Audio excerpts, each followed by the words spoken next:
one issue that we should be aware of is that there is a difference between Islamic culture, culture that is based on Islam, and cultural practices among Muslims, even in Muslim countries. These two are not necessarily identical. So we are confronted with two major questions on which I plan to focus, inshallah.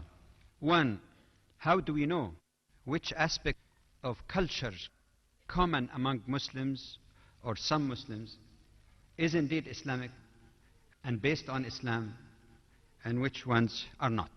Secondly, how do we define and discover which practices are Islamic and which are not? What criteria to be used in order to arrive at that determination?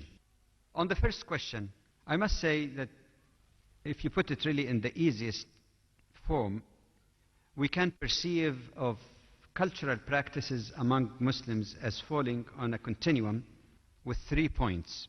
On one side, you have cultural practices that are embedded in the teaching of Islam and based on Islam, presenting Islam not as just ideals or theory, but practices and culture as well. And we find many examples of this. Personal hygiene, cleanliness, hospitality, charity, the sense of decency, haya, the quest for knowledge, the strength of the family, the sense of community. If I had time, you can go through all of these and articulate the Quranic and Hadithic basis for those cultural practices that you find, generally speaking, quite common, regardless where you go in the Muslim world. It is that type of culture that is called Islamic, purely Islamic, that we should cherish, promote, and abide by.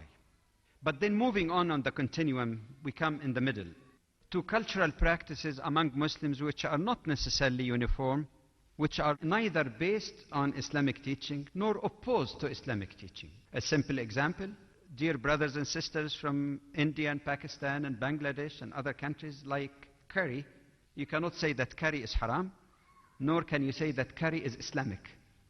And every Muslim should eat curry or pilav. And the same thing applies to other countries. These are neutral cultural practices. It doesn't have to be uniform. There's no contradiction with Islam. It's not required. It's neutral. Take it or leave it, doesn't matter. But what I'm more concerned about, and will be focusing on, is the other end of the continuum. Cultural practices that exist among Muslims that are contrary to the teaching of Islam, but unfortunately some people are not aware of that, and in some instances even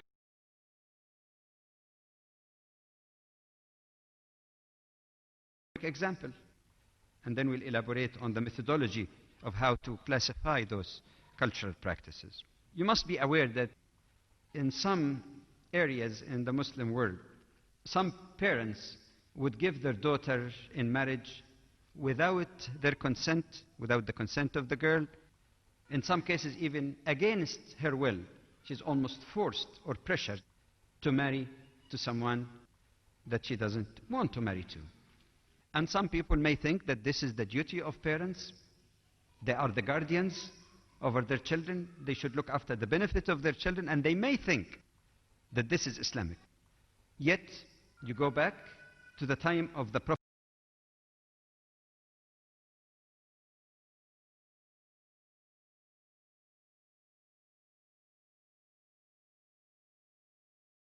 and what did the Prophet ﷺ say?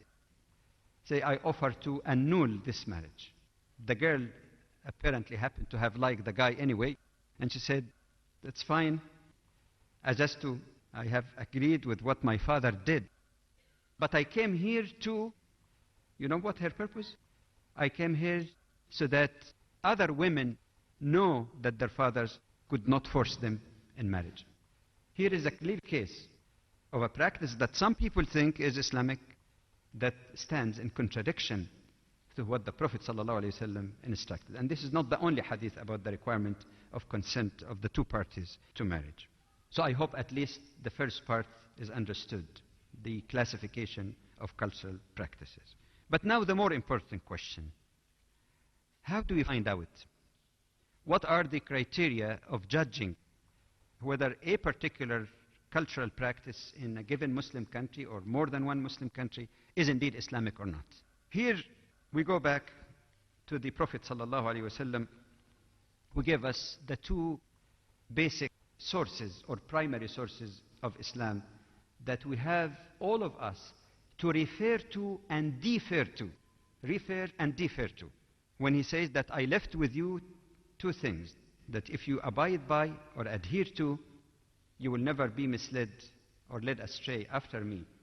The Book of Allah and my Sunnah. Let's look a little bit about the way of understanding the Quran. And again, in a brief presentation, we can only touch on it very briefly. 6 points. 1, the Quran is not organized like any other human-authored book. It's not like a textbook in chemistry and biology, where you have chapter 1 dealing with one subject, chapter 2 dealing with one subject. So if you want to fetch some topic, you look in the table of contents and get the proper chapter. You find all the information there. The Quran is not like that. And there are many good reasons that time doesn't allow to elaborate. There are many good reasons for that. But indeed, you find the same subject is covered in the Quran, not only in one surah, but in many different surahs in the Quran. What does that mean? It means that we are obligated to tie together and bring together all the other ayat or text in the Quran that deals with one particular subject. It's not as easy as the typical textbook. And that's why many people come with wrong conclusions, Muslims and non-Muslims alike, when they try to interpret or understand the Quran. I'll just give you one simple example. Somebody opens the Quran and read about inheritance, and then he finds that there is an ayah that says, لِلذَّكَرِ مِثْلُ حَظِّ الْأُنْثَيَيْنِ. To the male, there is twice as much as the female. How do most people, and unfortunately even some uninformed Muslims even say the same thing? Oh, Islam is unfair to women. Oh, Islam believes that the worth of a woman is half of the worth of man. Why? Because man inherits twice as much. The problem here is taking things out of context. If you look at it in a scholarly way and an objective way, then you say, what is the topic here?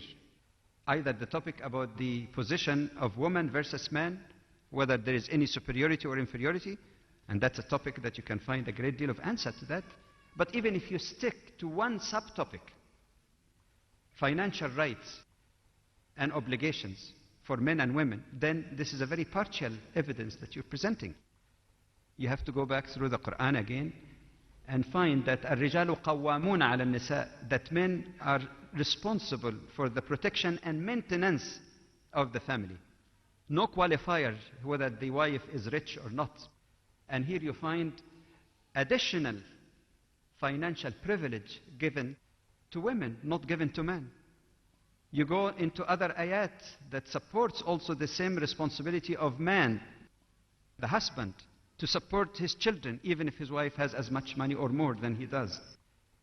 And you can go on and on. I'm just giving an illustration of the proper methodology, that once you bring all the points together, then you end up with a different concept from the superficial equality as such, and you look at equity. And in fact, my humble little booklet, the last one, is called Gender Equity in Islam. Some people mistakenly, when they hear it on the phone, they write it, oh, gender equality. No, gender equity, justice. Justice doesn't mean that each and every point has to be exactly equal, but the totality of rights and responsibility has to be balanced. Without that, you can come up with this erroneous conclusion. The same thing goes on for witness and so on, but I'm just giving quick illustration.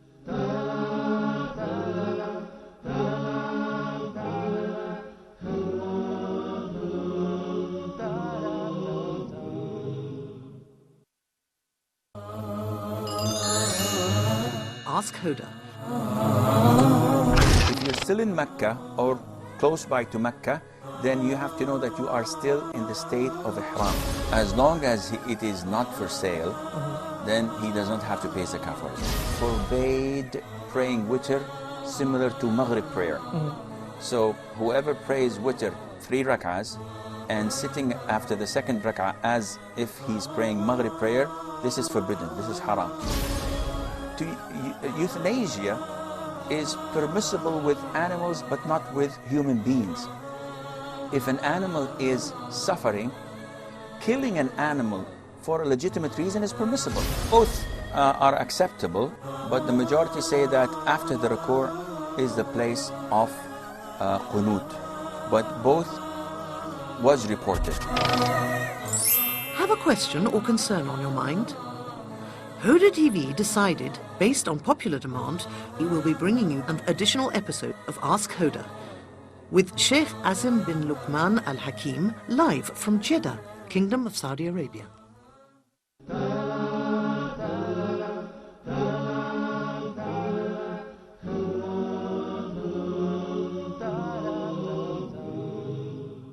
Secondly, to read and understand the Quran properly, even when the scholars do that, they are bound by the same rule.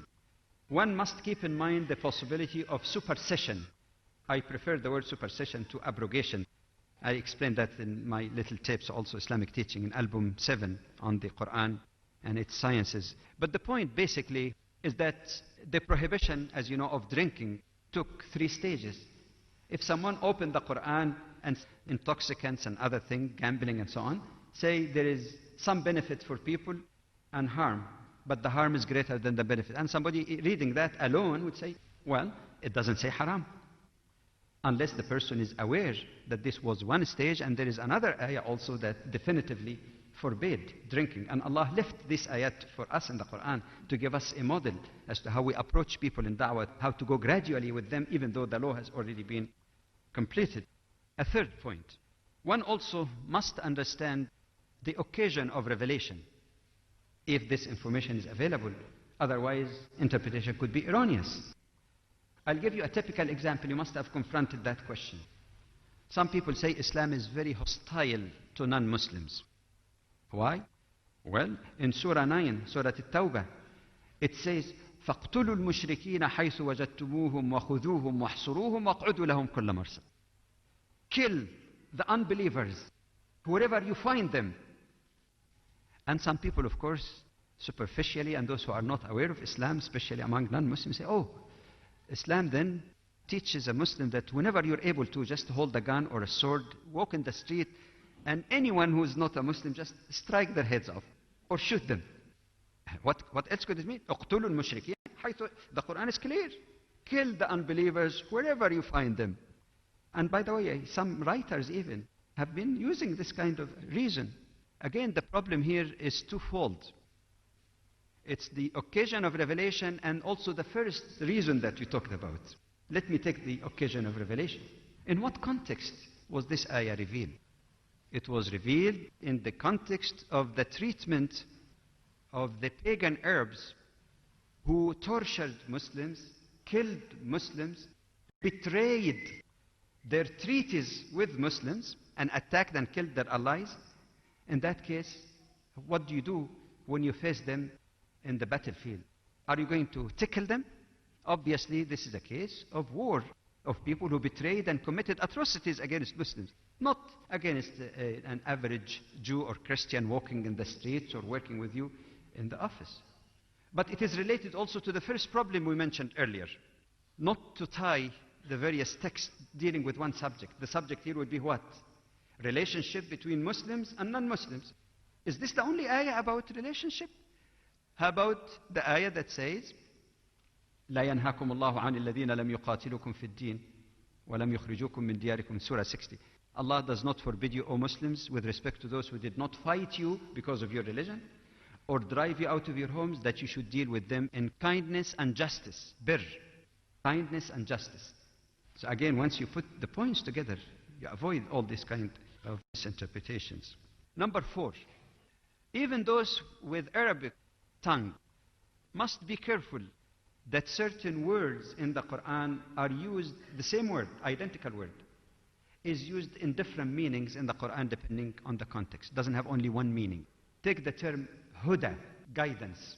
It is used in the Quran in a sense of showing the way, inspiring the human what is good and what's evil, or sending the message of Allah to show or to guide people, something which is all for common for all humans, versus additional guidance that Allah gives to people who respond positively to the call of Allah. No wonder you read in the Quran, وَالَّذِينَ اهْتَدَوْا زَادَهُمْ هُدًى. And those who are guided, Allah increased them in guidance. Allah, why do you need to mention it twice? الَّذِينَ اهْتَدَوْا mean those who responded to the guidance of Allah. Allah responded by rewarding them more and more, by helping them once they chose the right way. Another example. I remember reading once one of these propaganda books against Islam, and they say there is contradiction in the Quran. Why? Because it says Jibreel, Archangel Gabriel, is mentioned sometimes as Ruh, sometimes as Gabriel, and sometimes even in plural. There's no contradiction, because that's the lack of understanding of how the word Ar-Ruh is used in the Quran. It's used in many meanings, but even if it refers to angels, the word Ar-Ruh in some instances could be a reference to angels at large. In some specific incident, it may refer to Jibreel alayhi salam, Surah Al-Qadr. تنزل الملائكة in plural, والروح in that case is Jibreel.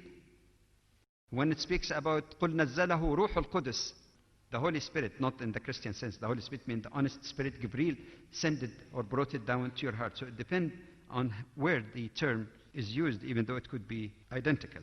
A fifth point about the Quran, that oftentimes people mix between grammatical rules and eloquence in the Quran. And they jump to conclusion. Oh, there is a mistake in the tense, there is a mistake in the verb, there is this, that. And they don't know what they're talking about. Because even if you look at the pre-Islamic Arabic poetry and literature, you will find lots of eloquent things that does not necessarily conform to the so-called grammatical rules. Actually, grammatical rules in Arabic came after the Quran, and the Quran was used as a source and basis for it. But beyond and above grammatical rules, there is this eloquence. I'll give you one example. Somebody would read the Quran and superficially say, look, there's a mistake. Why? Because we'd say, وَأُدْخِلَ الَّذِينَ آمَنُوا وَعَمِلُوا الصَّالِحَاتِ جَنَّاتٍ. The believers were entered in the past tense into paradise. And say, that's a contradiction. How come? The day of judgment has not come yet. People did not go to paradise or hellfire yet.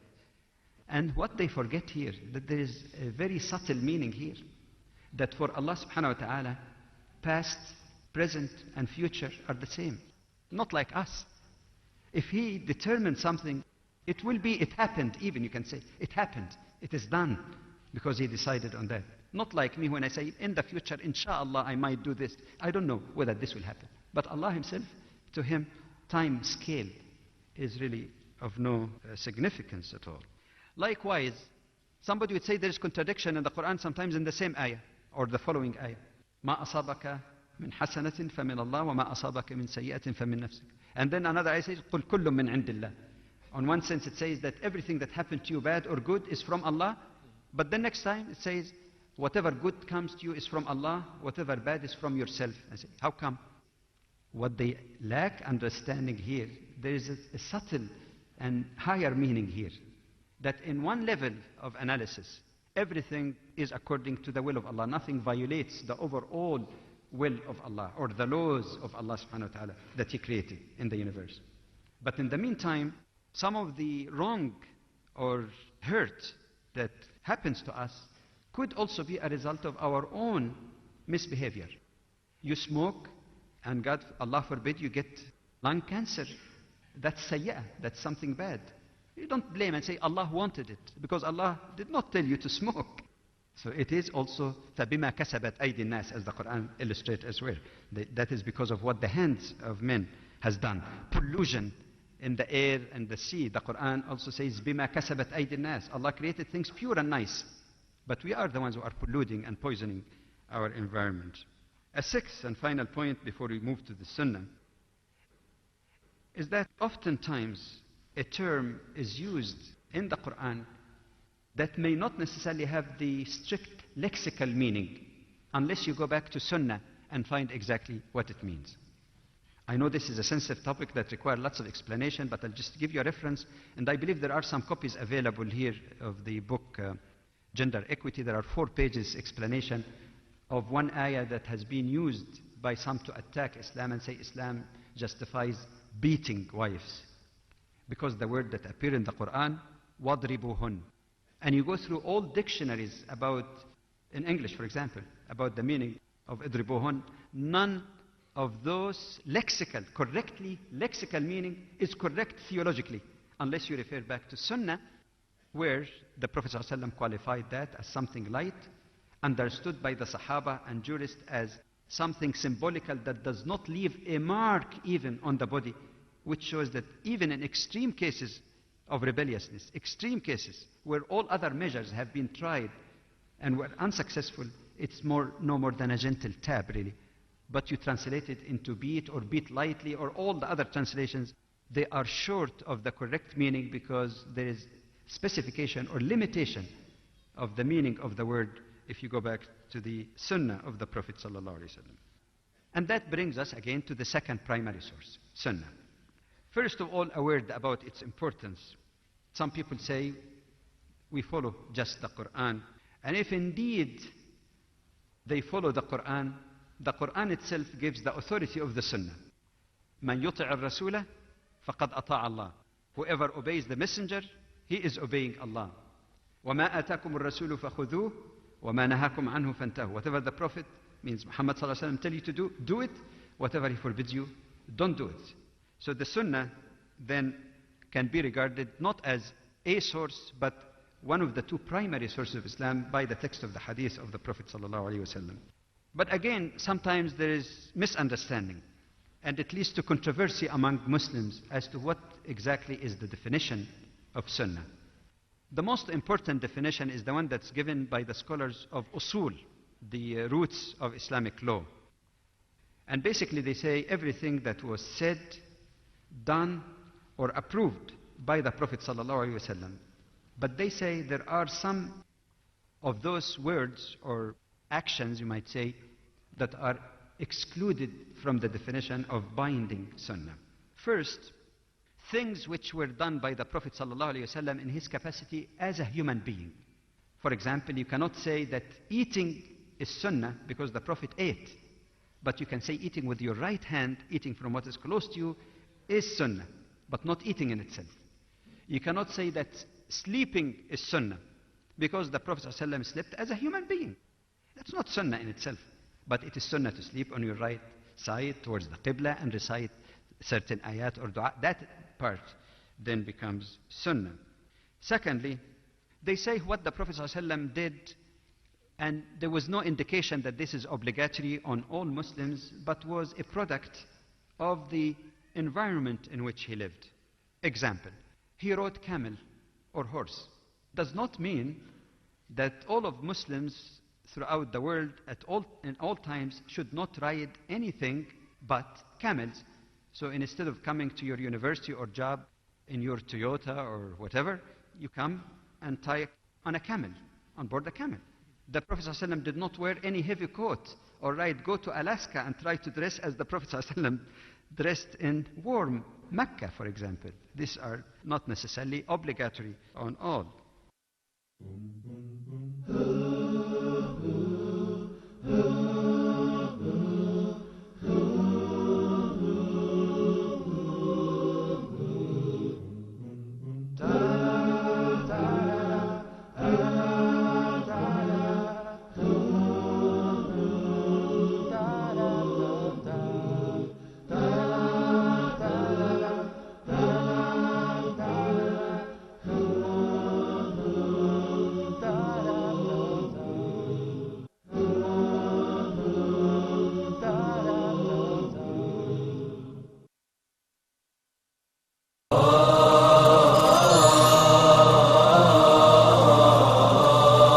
Allah subhanahu wa ta'ala choose whom He wills subhanahu wa ta'ala for His mercy, for His messengership, for the revelation to be revealed. This is not for the human beings to make that decision. If a person would turn to Allah subhanahu wa ta'ala sincerely, truthfully, asking for forgiveness, Allah subhanahu wa ta'ala promised to forgive. We have as Muslims a duty, and that is to recite the book of Allah, to ponder over the verses, the words of Allah subhanahu wa ta'ala, and to act according to the Quran. The mercy of Allah subhanahu wa ta'ala encompasses everything, but who would this mercy will be for? And the Prophet sallallahu alaihi wasallam was sent to all mankind. So the ummah, or the people of the Prophet sallallahu alaihi wasallam, are all mankind since the time of the Prophet sallallahu alaihi wasallam till the day of judgment. Why waste our life without getting to know every verse in the Quran, what Allah subhanahu wa ta'ala wants from us?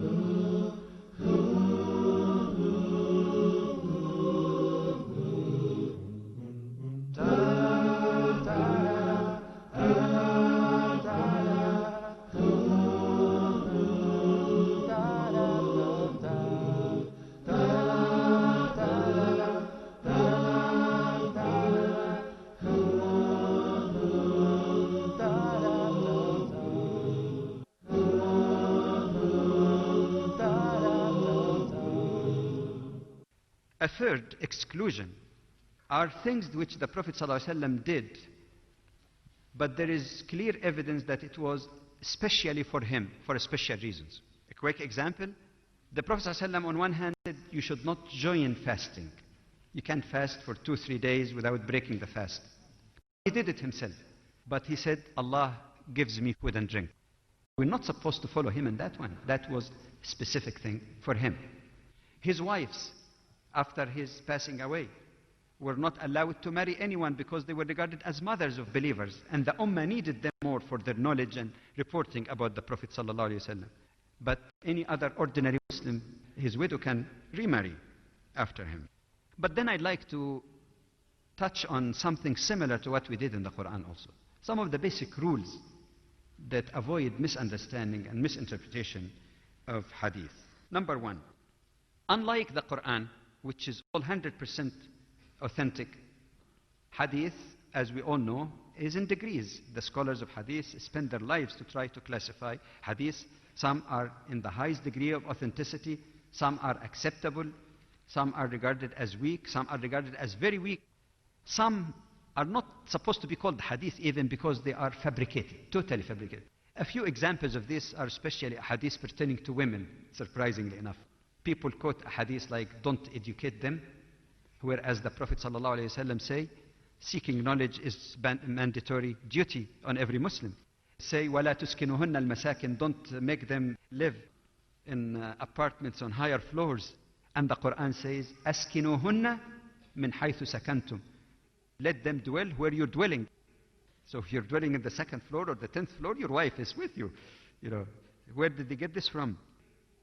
Thing even athar they attribute to some of the Sahaba of the Prophet sallallahu alaihi wasallam, attributing to Umar radiallahu an, saying about consulting with women, shawiruhunna wa khalifuhun, consult with them but do otherwise. This was proved to be fabricated, but even if you criticize it textually, you find that doesn't make any sense and contradict the Quran. The Quran speaks about shura. Not only in the political sense, shura is a broad principle that applies to state, community, ummah, and family as well. And there is a specific reference also of tashawur between husband and wife, like the case of weaning the child. فَإِنْ أَرَادَ فِصَالًا عَنْ تَرَاضٍ مِّنْهُمَا وَتَشَاوُرٍ. Even in the family circle, mushawara is. People who, again, hadith, or not hadith really, a fabricated statement attributed to the Prophet ﷺ that the scholar found that it is totally fabricated, attributed to Sayyidina Ali radiallahu anh, not even attributed to the Prophet himself sallallahu alaihi wasallam. When he asked Fatima radiallahu anha what is best for women, she said that she doesn't see men or men see her at all, as if, you know, they have to be a total separation, absolutely. And again, that was proven by the scholars to be fabricated altogether. A second point in interpretation, that even if hadith is proven to be authentic, There are a number of things to keep in mind. Like the Quran, first of all, tying various texts together rather than being selective and biased. You see, selectivity is lack of scholarship and bias. Or it could be lack of knowledge, that a person only was exposed to one text. I'll give you a clear example of this. People who say women are not supposed to go to the masjid. Why, ya Sidi? Oh, they say Aisha radiallahu anha was quoted as saying, if the Prophet sallallahu alaihi wasallam knew what women would do after him, he would have prevented them from going to the masjid. There is more than one methodological problem here. Suppose that Aisha radiallahu anha said that. Does that supersede the word of the Prophet sallallahu alaihi wasallam if we indeed discovered that he allowed women to go to the masjid? That Aisha, we have all respect for her as a mother of believers.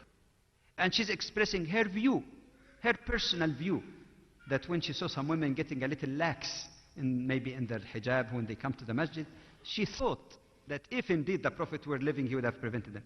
Does that provide a basis for tashri'ah, for sharia, that women should be forbidden? But then people who make that argument forget the numerous ahadith, sound ahadith, in which the Prophet ﷺ say, if the wife of one of you asks for permission to go to the masjid, let him not prevent her, she should let her go. لا تمنعوا إماء الله مساجد Allah. Don't prevent the female servants of Allah from going to the masjid of Allah. But again, when we are so biased and so much influenced again by cultural practice in a given part of the Muslim world or sub-area in the Muslim world, we tend to look only at one and let the other. This is not an objective way. This is not the Islamic way also of interpreting the Sunnah of the Prophet sallallahu alaihi wasallam. Secondly, another rule, just like understanding the Quran, we have to keep in mind also the supersession. People call it naskh in hadith as we see it in the Quran. And in some cases it's so obvious even. As narrated, for example, in Ahmad and Muslim, when the Prophet ﷺ say, I did prevent you before or forbid you from visiting the graves, but now you can visit it. Other people would look only into some ahadith condemning the women going in janazah or visiting the graves. But they forget also another sound hadith in which the Prophet ﷺ saw a woman crying over a grave, and he said to her, ittaqillaha wasbiri. He said, fear Allah and be patient. If indeed that was totally forbidden for women to visit the graves, he would have said, ittaqillaha wakhruji.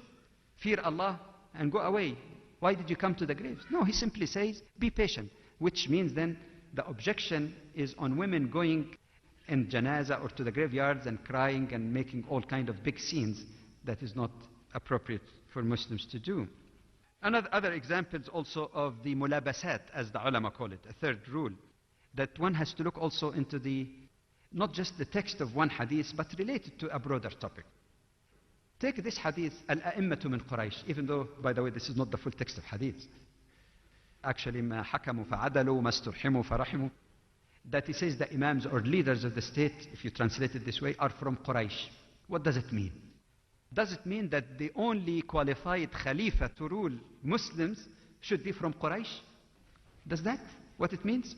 You find a great scholar like Ibn Khaldun, for example, say that this has a particular context. That in the early days of Islam, Quraysh was the most powerful and the biggest influential tribe. And to have a ruler from this strong tribe in a society that used to be just yesterday before Islam, fighting with each other, at least would have provided some degree of consolidation of rulership. It doesn't mean that until the day of judgment they have to be a descendant of Quraysh that should be the Khalifa. And then it contradicts also, if we take the other rule, what the Prophet ﷺ said, اسمعوا وأطيعوا ولو استعمل عليكم عبد حبشي كأن رأسه زبيبا أو كما قال. Says, listen and obey, even if your ruler appointed over you is an Ethiopian slave. His head is as dark as the raisin. So even the exaggerate. And so even if he's like from the darkest skin color, you should listen and obey. And we know that people from Ethiopia are not descendants from Quraysh. So once you put the pieces together, you have a different understanding altogether. Another aspect. Some people would say, all right, the Prophet ﷺ divided the land of Khaybar among the army. But then you find Umar radiallahu anhu, when Muslims opened, I don't like the word conquered, opened Iraq, he refused to divide. Did Umar deviate from the sunnah of the Prophet sallallahu alaihi wasallam? No. He used another rule in the Quran, كَيْ لَا يَكُونَ دُولَةً بَيْنَ الْأَغْنِيَاءِ مِنْكُمْ, so that wealth would not only be circulated among few of you. So he gave this, stopped this distribution of land because the situation in Khaybar was quite different. Sheikh Qaradawi, for example, when he speaks about the nisab, the minimum for zakah, he said this is hadd al-ghina. At the typical books of fiqh, they would say the minimum that you should have before you pay zakah is 200 dirhams of silver or 85 grams of gold. Maybe at that time, silver value was high and maybe equivalent to 85 grams. Today, it's a fraction of that. So he argues that the nisab here means hadd al-ghina, that a person who have little really, that it's not enough really for a person to pay. He said, no, we should base it actually on gold, which is more appropriate for the standard of living that we have today. Like understanding the Quran, some words may have a different meaning than the literal meaning. An example of that, when the Prophet ﷺ tells his wife that the one who would join me first, that will die me first, the one who has the longest hand, أطولكن يدا. If you translate it literally, the one who has the longest hand. So the wives of the Prophet got a measurement, this tape, and everyone started measuring how many centimeters. But that was misunderstanding. أطولكن يدا is a metaphor of more generous.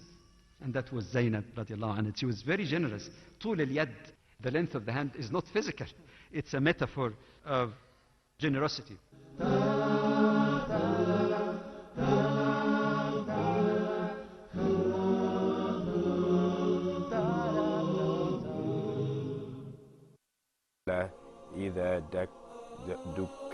إذا دكت الأرض دكا. Do you want to learn how to recite the Quran? Do you want to read Islamic books in Arabic? You may enroll in a small group. العسل من السوق اشترى. نعم اشترى. A private lesson. من مثلها في فضلها. من مثلها في فضلها. Or at your own pace to fit your schedule. هل أنت معجب في المعهد؟ Courses for sisters with female instructors. We're bringing you the latest software technology, professional instructors, and a state-of-the-art classroom to the comfort of your home. Enroll now in Huda Academy.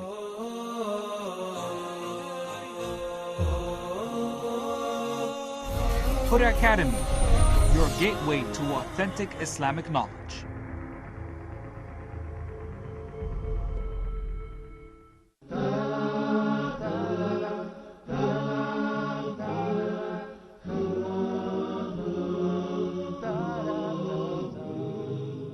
When we read in Hadith that the Nile and Euphrates are from paradise, does that mean, like some people interpret it literally, that the Nile and Euphrates started from paradise and they keep looking for the secret passages that connected to paradise? No, it's actually a reference or metaphor of the barakah. The barakah that these rivers bring, so it's just like the barakah of the rivers of paradise.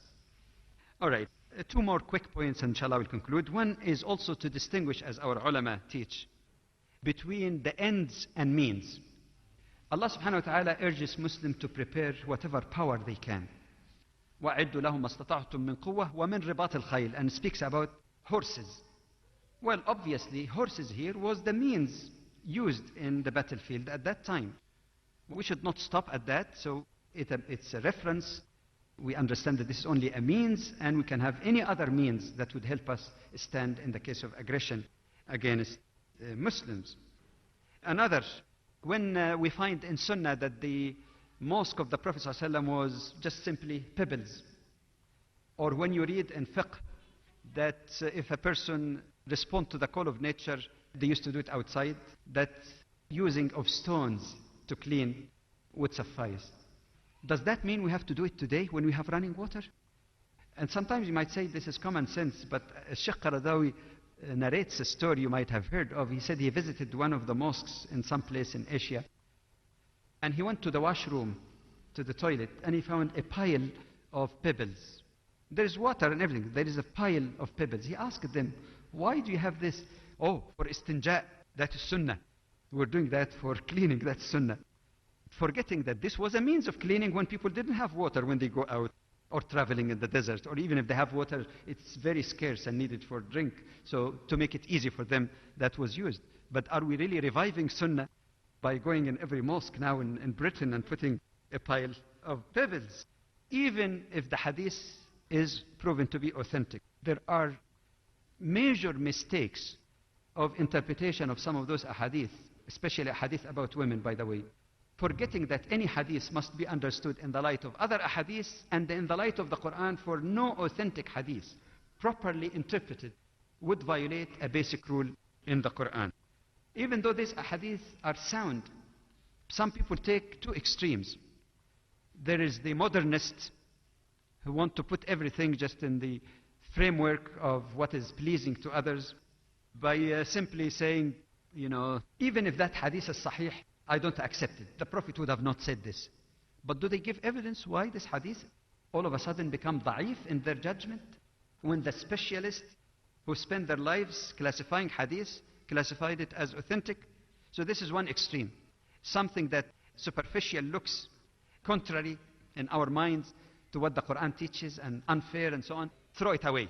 But then you get the other extreme people who insist on interpreting things literally in a way that contradict the Quran itself.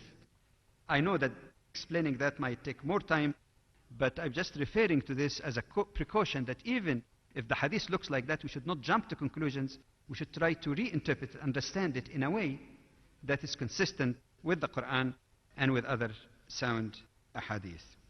I realize that the topic might have been a little heavy because it deals more perhaps with the method or methodology of understanding and interpretation, something which should actually be more relevant to scholars, because as common people, you and me, we're not supposed to come up with new interpretation on our own, but these are the rules to guide the scholars. But it doesn't hurt also that we, including myself, public, are aware as to how the jurists come up with those interpretations and why sometimes there could be a legitimate difference of opinion arising from one direction or interpretation, or possible human mistakes, not to degrade anyone, because nobody is ma'soom after the Prophet sallallahu alaihi wasallam.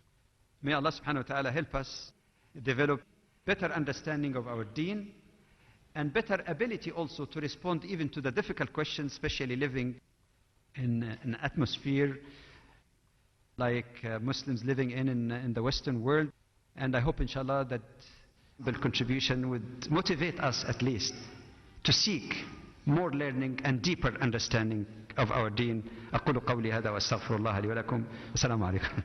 We have still a few minutes left for questions and answers, and I would like to ask him to answer that, please. Is it permissible in Islam to have boyfriends and girlfriends? No. If you need more details, I can tell you later.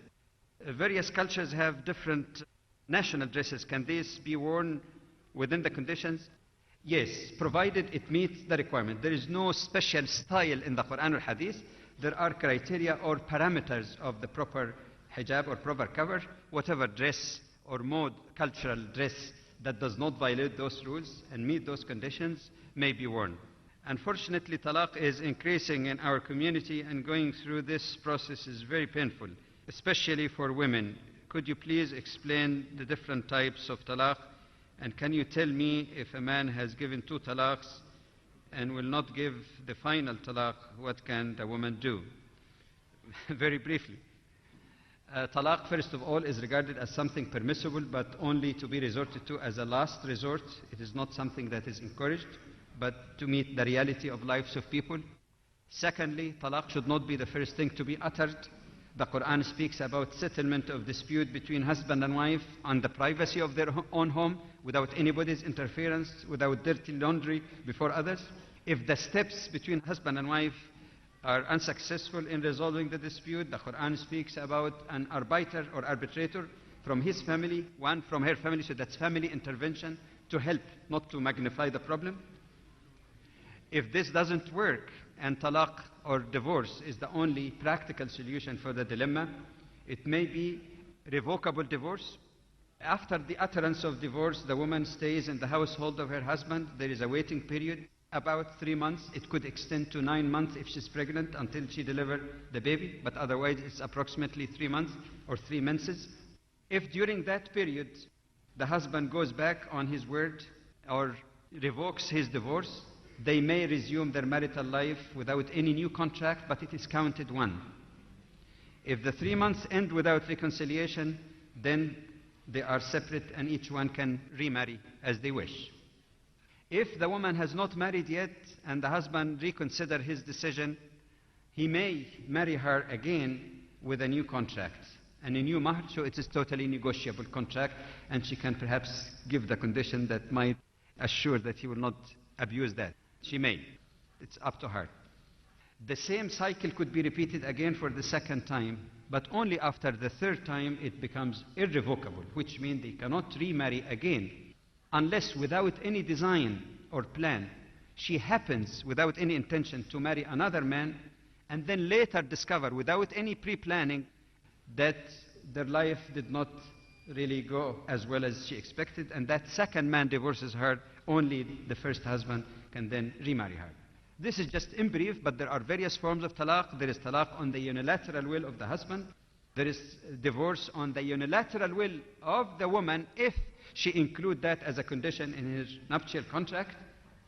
And there is also divorce by mutual agreement. There is also khul', divestiture, which means even if there is no fault on the part of the husband, a wife may seek out of an unhappy relationship, but she should be willing, since there is no fault on his part legally, to return financial compensation, which is normally the mahr that he paid to her.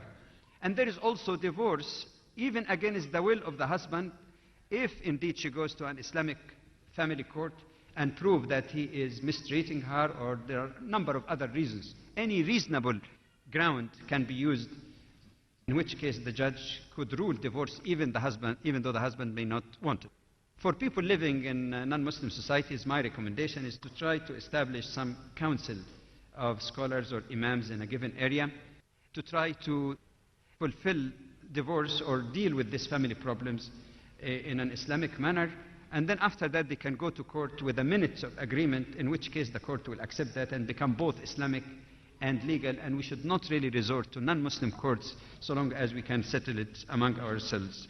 The final question says, if the women are allowed to pray in the mosque among men, why is this reward for them greater to pray at their house?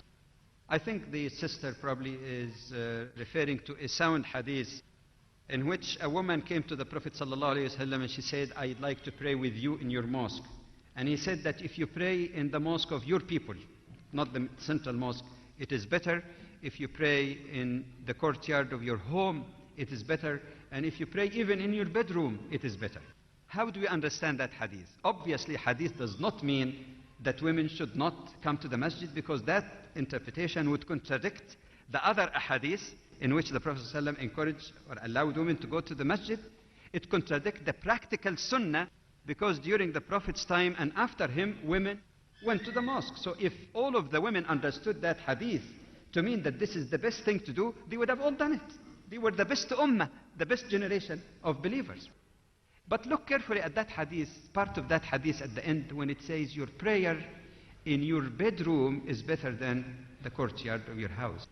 And who else, if it's the matter of being seen by the other gender who are non-mahrim, what is the problem praying in the courtyard of your house? Because there is nobody normally in your house except your mahrams. As one scholar said, it seemed to be hinting at the question of sincerity. That when you pray in the bedroom, he sees you, so your relationship is direct with Allah.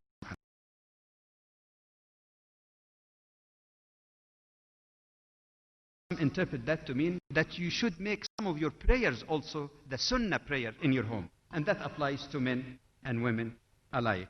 And thirdly, it could be also very reasonably argued that as we find evidence in Seerah of the Prophet ﷺ that some women used to complain that men are taking all the reward, could compete with men. Men go to jihad and all of that.